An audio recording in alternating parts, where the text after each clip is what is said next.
you make someone cry at the Super Bowl on national television, you win. Look, I'm getting chills thinking about it. Carly Pearce, thank you so much for joining us. Thank you for having me. I do want to start off with kind of a more viral moment that happened with you. And like obviously in today's day and age, it seems more and more people buy a ticket to a concert, a sporting event, and think they can do or act however they want.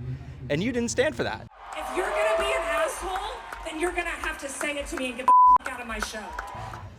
Nope, sure which didn't. I love. Can you kind of just like take me through what was going through your head when that all happened? Yeah, sure. I mean, the reality is I was up there trying to put on a show. I'm a human being too. I'm telling a story about my love of the Grand Ole Opry and how my grandparents influenced me, and somebody yelled, "Nobody cares." And I just am so tired of hate comments. I'm so tired of people coming to shows and bullying people. I'm tired of fights at my shows. I'm tired of Reddit. I'm just tired of it.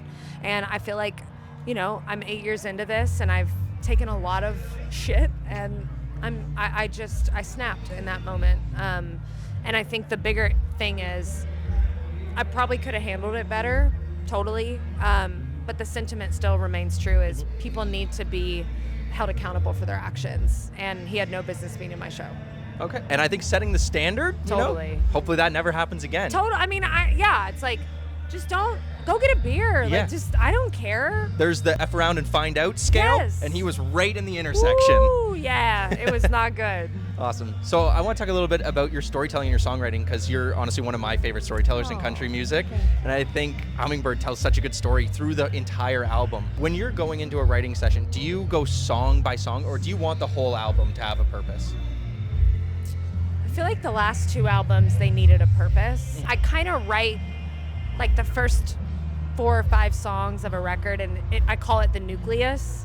And then I kind of get a sense of what it is, and then I fill in the puzzle pieces. Okay. So I do feel like I look at them as like themes now, more so, which is fun because you get to kind of create the theme and then visually bring it to life, and it's all like a little picture. Right. And I think that's probably why you're one of my favorites, because I just love when an entire album tells an entire story. It Yeah. feels like more of a journey rather than just like Yeah, 13, 16 songs that are just all disconnected from each other. totally. I feel the same. So this is your second time at Boots, despite a little bit of a health scare. Yeah. I'm glad you're okay now. I'm standing.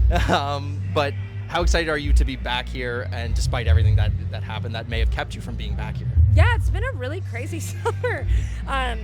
I had pericarditis, and it kind of kept me from moving around on the stage, which would not have been good tonight at Boots and Hearts. I'm still working with a cardiologist. Later this month, I go in for my cardiac MRI to make sure everything's clear, and hopefully can get off all the medication that I'm on and have a full recovery. But I went to an Orange Theory class today, and I'm running again a little bit, so that's nice. Okay, perfect. And obviously back in Canada, back at Boots for the second time, you're also kicking off your tour in Canada. Is there a reason you chose Canada to start the tour, or did just the dates line up?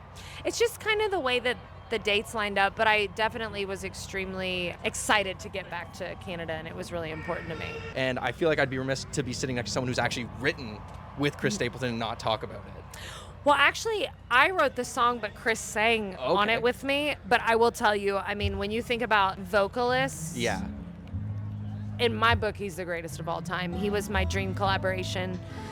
Hearing his voice on a song with me, getting to sing with him at the CMAs, having just a song together is truly, currently and will forever be, one of the greatest parts of my career. I mean, he is just, I don't even know how to explain it. He's just anointed by the Lord Yeah. to sing. If you make someone cry at the Super Bowl on national television, you win. Look, I'm getting chills thinking about it. Like, he's my favorite singer.